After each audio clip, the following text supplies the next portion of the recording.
on his band? I'd like to know. It was sort of a happy accident, this band. We were just trying to record a 7-inch and ended up writing a lot of songs together, and we had just gotten in this new studio that I built in Nashville.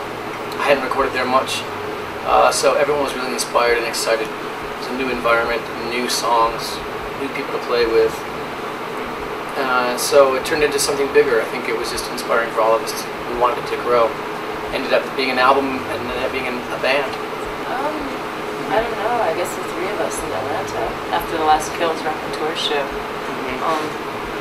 Jose Cuervo. Huh? Was it Jose Cuervo? He's saying Jose Cuervo decided we should play together. The three of us had been talking, not Dean, the three of us had been talking about doing a record, and then Dean was at my house the next day. He just wandered in the studio and said, I'm not leaving until you guys let me play your record. We did. We actually had his mic turned off for the first few minutes, but then he was playing some pretty good stuff. So I said, bring the fader up. Good engineer. Is that you joking?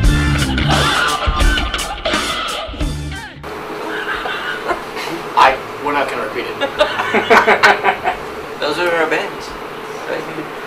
Good answer. Yeah. Not the right answer, but pretty good guess.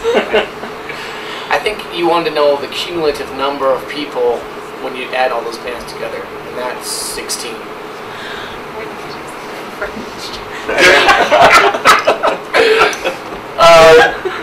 I think that when we sit down and write a song, all of those bands that we've been in all filter down through who we are as musicians and who we are as songwriters.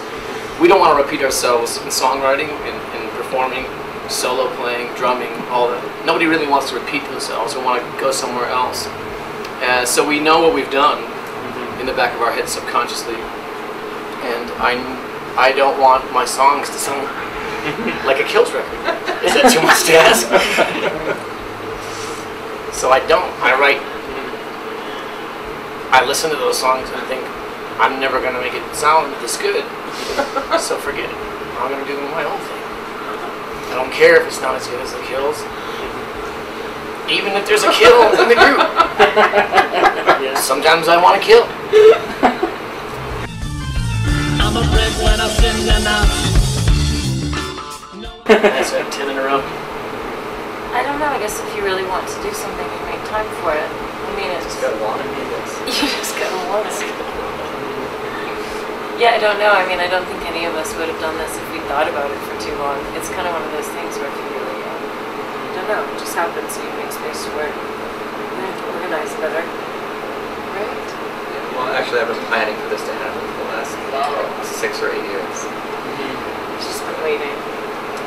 Yeah, it's very fulfilling, you know. When the unexpected things happen and something beautiful comes out of it, and you feel inspired to keep, working it.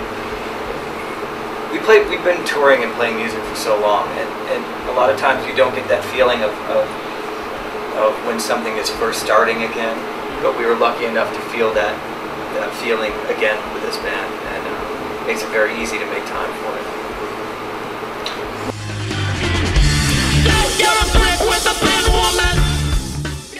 Sort of an easy way out, really, to call it a supergroup. We never thought of it that way.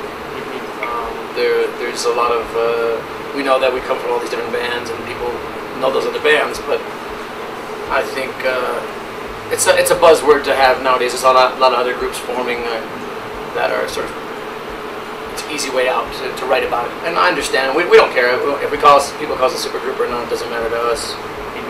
It's just really a new band, really. Well, we're already writing songs for the next album, so we're hoping to record that pretty soon. We've demoed the songs on a demo machine, and just gonna let that compute. Doesn't know well. Is that you choking?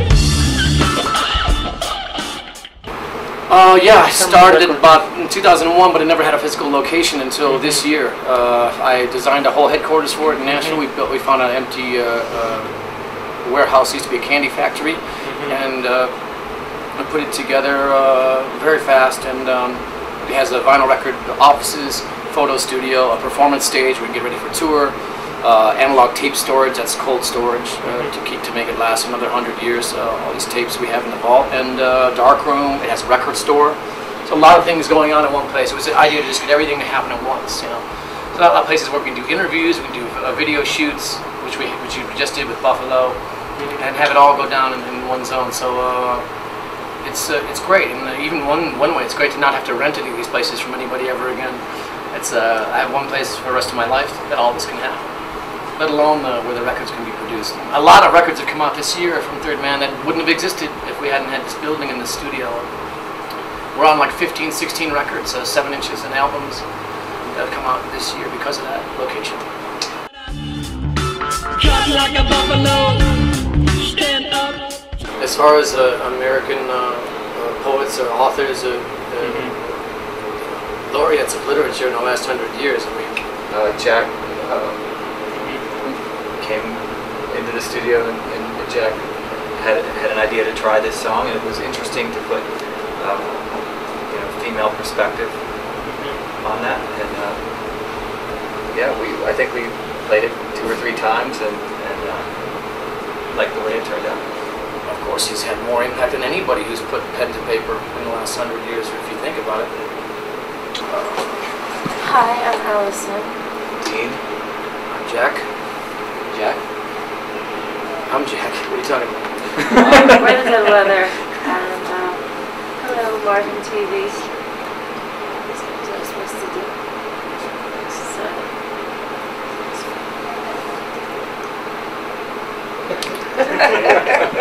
So.